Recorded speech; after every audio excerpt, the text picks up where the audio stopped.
Le livre de Jérémie, chapitre 33. La parole de l'Éternel fut adressée à Jérémie une deuxième fois, alors qu'il était encore enfermé dans la cour de la prison.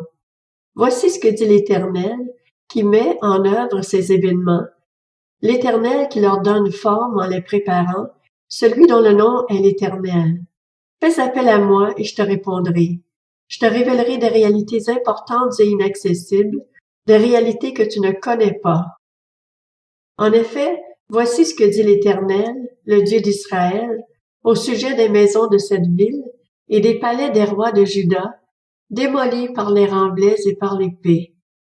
Quand ils s'avanceront pour combattre les Babyloniens, ils les rempliront des cadavres des hommes que j'aurai frappés en raison de ma colère et de ma fureur, car c'est à cause de toute leur méchanceté que je me cache à cette ville. Cependant, je vais lui donner la guérison et la santé. Je les guérirai et je leur ouvrirai une source abondante de paix et de vérité. Je ramènerai les déportés de Juda et d'Israël, et je leur rendrai leurs conditions passées. Je les purifierai de toute leur mauvaise conduite, celle par laquelle ils ont péché contre moi. Je leur pardonnerai toutes leurs fautes, celles par lesquelles ils ont péché contre moi et se sont révoltés contre moi. Jérusalem deviendra pour moi synonyme de réjouissance. Elle sera ma gloire et mon honneur devant toutes les nations de la terre, lorsqu'elles apprendront tout le bien que je leur ferai. Elles trembleront et seront bouleversées à cause de tout le bonheur et de tout le bien-être que je lui accorderai. Voici ce que dit l'Éternel.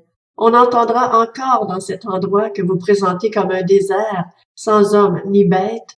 On entendra dans les villes de Juda et dans les rues de Jérusalem dévastées, dépourvues d'hommes, d'habitants et de bêtes, les cris de réjouissance et de joie, les chants du fiancé et de la fiancée. On entendra la voix de ceux qui disent « Célébrez l'Éternel, le Maître de l'univers, car il est bon.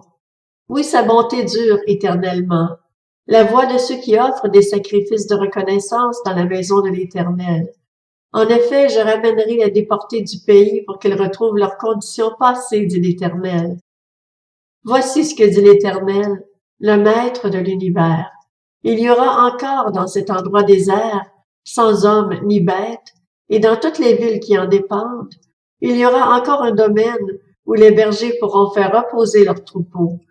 Dans les villes de la montagne, dans celles de la plaine et du sud, dans le pays de Benjamin, les environs de Jérusalem et les villes de Juda, les brebis défileront encore devant celui qui les compte, dit l'Éternel.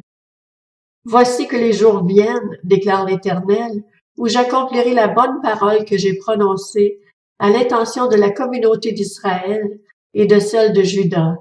Durant ces jours-là, à ce moment-là, je ferai pousser pour David un germe de justice. Il exercera le droit et la justice dans le pays. À cette époque-là, Juda sera sauvé et l'on habitera en sécurité à Jérusalem. Voici comment on l'appellera. L'Éternel, notre justice. En effet, voici ce qu'a dit l'Éternel. David ne manquera jamais d'un successeur pour siéger sur le trône de la communauté d'Israël. Les prêtres lévitiques non plus ne manqueront pas d'un successeur qui se tienne devant moi pour offrir des holocaustes, faire brûler des offrandes et présenter des sacrifices tous les jours. La parole de l'Éternel fut adressée à Jérémie. Voici ce que dit l'Éternel. Si vous pouviez rompre mon alliance avec le jour et avec la nuit, et faire en sorte qu'elle n'apparaisse plus au moment fixé pour eux, alors mon alliance serait aussi rompue avec mon serviteur David, et il n'aurait plus de fils pour occuper son trône. Il en irait de même pour mon alliance avec les Lévites, les prêtres qui sont à mon service. De même qu'on ne peut compter tous les corps célestes, ni peser le sable de la mer, de même je rendrai innombrable la descendance de mon serviteur David et les Lévites qui sont à mon service. La parole de l'Éternel fut adressée à Jérémie. N'as-tu pas remarqué ce que dit ce peuple? Ils affirment que l'Éternel a rejeté les deux familles qu'il avait choisies. Ils méprisent ainsi mon peuple, au point de ne plus le considérer comme une nation. Voici ce que dit l'Éternel. Si je n'avais pas établi mon alliance avec le jour et avec la nuit, les règles fixées au ciel et à la terre, alors je pourrais aussi rejeter la descendance de Jacob et de mon serviteur David, et ne plus prendre dans la lignée de ce dernier les dominateurs des descendants d'Abraham, d'Isaac et de Jacob. Cependant, je ramènerai leurs déportés et j'aurai compassion d'eux.